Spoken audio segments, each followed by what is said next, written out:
ওই 4 piece KEC দাও দাও আমি উত্তর দিয়েছি। গোঘাটের কি মানে ঘরের ছেলে হয় এখন টার্গেট? ঘরের ছেলে তো উলবেড়িয়াতে 3 বার এমএলএ ছিলাম, ঘরের ছেলে হয়ে গেছি। দাঁড়ান, 16 সেটাই বলছি, টেনে বলছি, প্রমাণ দিয়ে বলছি। আমার তো প্রমাণ ওটাই, আমার প্রমাণ দেখে নেই। আমি এই মান্দারান পার্ক থেকে এমন পার্ক করবো সারা বাংলার 1 নম্বর পার্ক হবে।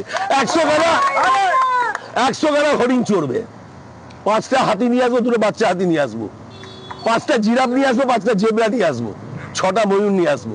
এই মান্দারান পার্কটা সাজাবো, পর্যটন ক্ষেত্র কাকে বলে দেখিয়ে দেবো, আমি করবো না। মানে এটা ভোটের কোনো গিমিক নয় তো? গিমিক আমি করি না। গিমিক বলেছিল যারা, তাদের মুখে ঝেঁটা মেরে আর 82 শিক্ষার থাপ্পড় মেরে উলবেড়িয়াতে মেডিকেল কলেজ করেছি, 500 বেডের মেডিকেল কলেজ, শরৎচন্দ্র মেমোরিয়াল আমার কনস্টিটুয়েন্সিতে। আমতা সুপার স্পেশালিটি হাসপাতাল 400 বেডের মেডিকেল কলেজে 200 ডাক্তার পড়াশোনা করছে, 200 নার্সিং স্টাফ পড়াশোনা করছে। ও 14 বার জন্ম নিলেও একটা মেডিকেল কলেজ করতে হবে সুপার স্পেশালিটি হাসপাতাল।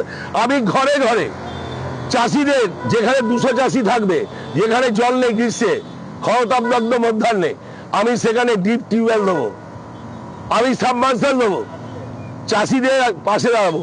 চাষিদের পাশে দিদি দাঁড়ায়। দিদি কিষাণ ক্রেডিট কার্ড করেছে, কৃষিজাত পণ্যের মাসুল কমিয়েছে, কৃষি ঋণ মকুব করেছে, দিতে হয়নি শোধ। কিষাণদের ক্ষেতের জিনিসপত্র নষ্ট হলে ক্ষতিপূরণ দিয়েছে। আর এবারে ক্ষেত মজুরে 4000 টাকা করে দিচ্ছে বছরে।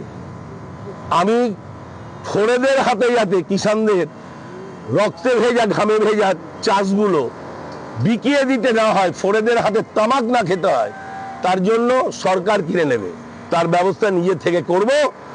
আর যে কিষাণ মান্ডিগুলো এখন নরকঙ্কাল রয়েছে সেগুলোকে ভায়াবল করব। সেখানে সবজি মান্ডি সত্যিকারের হবে, সবজি বিক্রি হবে, কিষাণ তার ন্যায্য মূল্য পাবে, সাধারণ মানুষ কম পয়সায় পাবে। এখানেও চ্যালেঞ্জ, মেডিকেল কলেজ করব। আমি আরামবাগ মেডিকেল কলেজ কালকে দেখে এসেছি, পরশুদিন রাত্রি 2:30টার সময় গেছি, চুপচাপ ফুলে চাপ, দেখে আমার কান্না পেয়েছে। আমার Saratchandra memorial medical college Arambagh, hell and heaven difference. আমি করবো এমন একটা মেডিকেল কলেজ। তো আপনার সরকারের তৈরি, হ্যাঁ, কিন্তু যারা আছে তারা বিজেপির মালেরা তো চাষ করছে। 3টে মাল 4টে মাল এমএলএ হয়েছে, মাল বলবো আমি, তারা বিধায়ক নয়, জনপ্রতিনিধি নয়, তার টাকা লুট করতে এসছে। আর মমতা ব্যানার্জি 96টা প্রকল্পের ফসল তুলে তারা এমএলএ হয়েছে। আমাদের যারা এখানকার ভূমিপুত্র, যারা এখানকার নেতা, যারা এখানকার কর্মী, তারা 3 মাস ধরে উন্নয়নের পাঁচালি পড়েছে, লক্ষ্মী এলো ঘরে করেছে, মিছিল করেছে, মিটিং করেছে। আর দিদি আমাকে বলেছে উলবেড়িয়ার উন্নয়নটা কমপ্লিট করেছিস, এবার তোর দায়িত্ব গোঘাট। লক্ষ্য একটাই, নতুন ঘর, নতুন পরিবার, নতুন সংসার, তাও আবার বিদ্যাসাগরের মায়ের বাড়ির পাশের বাড়ি, আর প্রাণের ঠাকুর শ্রী শ্রী রামকৃষ্ণ পরমহংসদেবের পুণ্য জন্মভূমিতে। আমি এখানে মানব সেবার অঙ্গনে প্রতিটি গ্রামে একটা করে সেবাশ্রয় করব, অভিষেকের স্টাইলে। দিদি বলেছে দুয়ারে হাসপাতাল, প্রতিটি গ্রামে দুয়ারে আমরা অ্যাম্বুলেন্স পাঠাবো, একটা করে অ্যাম্বুলেন্স।